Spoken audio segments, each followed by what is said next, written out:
आज़ादी के 75 वर्ष बाद भी आज भी हमारे देश में जातिवादी मानसिकता के लोग आज भी दलित समाज के साथ छुआछूत करने का काम कर रहे हैं, जिसका ताज़ा उदाहरण हमने राजस्थान में देखने को मिला। एक 9 साल का छात्र, एक दलित छात्र, जिसका दोष सिर्फ इतना था कि उसने स्वर्ण समाज के शिक्षक के मटके से पानी पी लिया, उसको स्वर्ण समाज के शिक्षक ने पीट कर जान से मार दिया। मैं इसकी घोर निंदा करता हूँ और बहुजन समाज पार्टी भी इसकी घोर निंदा करती है। आज यहाँ पर रुड़की में SDM के माध्यम से पैदल मार्च करके बहुजन समाज पार्टी के सभी कार्यकर्ताओं ने, पदाधिकारियों ने एक ज्ञापन माननीय राष्ट्रपति जी के सामने पेश करने का काम किया है, जिसमें हमारी मांग है कि बहुजन समाज पार्टी की मांग है कि सबसे पहले तो उस प्रदेश की सरकार को, कांग्रेस की सरकार को यहाँ से बर्खास्त किया जाए और उसके बाद पीड़ित परिवार को न्याय दिलाने के लिए फास्ट ट्रैक कोर्ट के माध्यम से सुनवाई करने का काम करे और उस दुष्ट शिक्षक को फांसी की सज़ा दिलाने का काम करे और पीड़ित परिवार को मुआवजे के रूप में 1 करोड़ रुपए देने का काम करे। और राज्य सरकार से हमारी ये भी मांग है कि उस शिक्षण संस्थान की मान्यता तत्काल प्रभाव से रद्द हो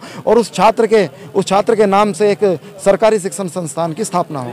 देखिए, सरकार कांग्रेस की सरकार है। मैं आपसे कहना चाहता हूँ, सरकार जो होती है प्रशासन से मेरी डिमांड है। सरकार तो आज आती जाती रहती है, कभी कांग्रेस की कभी किसी की। मैं आपको बता देना चाहता हूं कि सरकार से मेरा मतलब है प्रशासन से।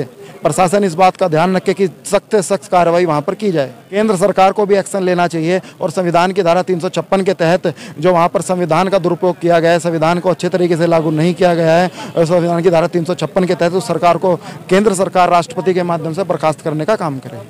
जैसे आपने भी बताया कि कांग्रेस की सरकार ही राजस्थान में है और हमारे हरिद्वार जिले की भी मैं बात करूं तो यहाँ पर ज़्यादातर विधायक जो है वो कांग्रेस से आते हैं। हमारे 3 यहाँ पर SC सीटें हैं, वहाँ के विधायक भी कांग्रेस से आते हैं। मैं उन विधायकों से भी ये कहना चाहता हूँ, खासकर कांग्रेस के 3 दलित विधायकों से कहना चाहता हूँ कि आप अपनी सरकार के खिलाफ आवाज़ उठाने का काम करें। हमारे झबरेड़ा से जो विधायक है वो अभी जब सिद्धू मूसेवाला मरे थे तो उनके घर जाने का उन्होंने काम किया था। मैं आपके माध्यम से उनसे अपील करना चाहता हूँ कि आप इंद्र कुमार मेघवाल, हमारा जो छोटा भाई था, हमारे दलित समाज का जो साथी था, उसके घर जाने का भी काम करें, क्योंकि वो दलित समाज का बेटा है। आपकी सरकार है तो आज आप वहाँ जाने का काम नहीं करेंगे। मैं ये कहना चाहता हूँ कि कांग्रेस पार्टी सिर्फ और सिर्फ दलितों का वोट लेना जानती है, दलितों की बात उठाना नहीं जानती है। मैं आपको बता देता हूँ कि बहुजन समाज पार्टी एक ऐसी पार्टी है जो दलितों को विशेष तौर पर सम्मान देना जानती है। आप देखिए, मैं तो राजस्थान बहुत बड़ा क्षेत्र घूमा हुआ हूँ।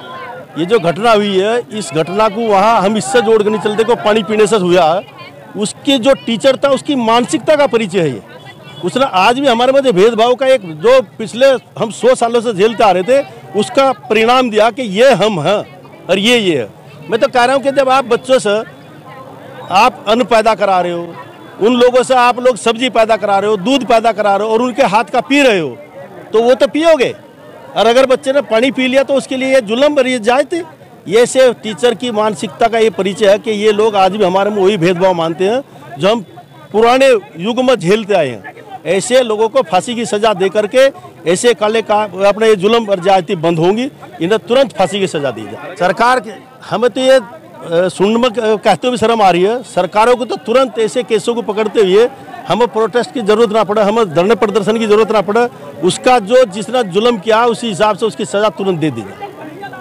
राजस्थान में जालौर में हुई घटना के संबंध में आज बहुजन समाज पार्टी द्वारा महामहिम राष्ट्रपति महोदय को संबोधित एक ज्ञापन सौंपा गया है, जिसको जिलाधिकारी महोदय के माध्यम से संबंधित को प्रेषित कर दिया जाएगा।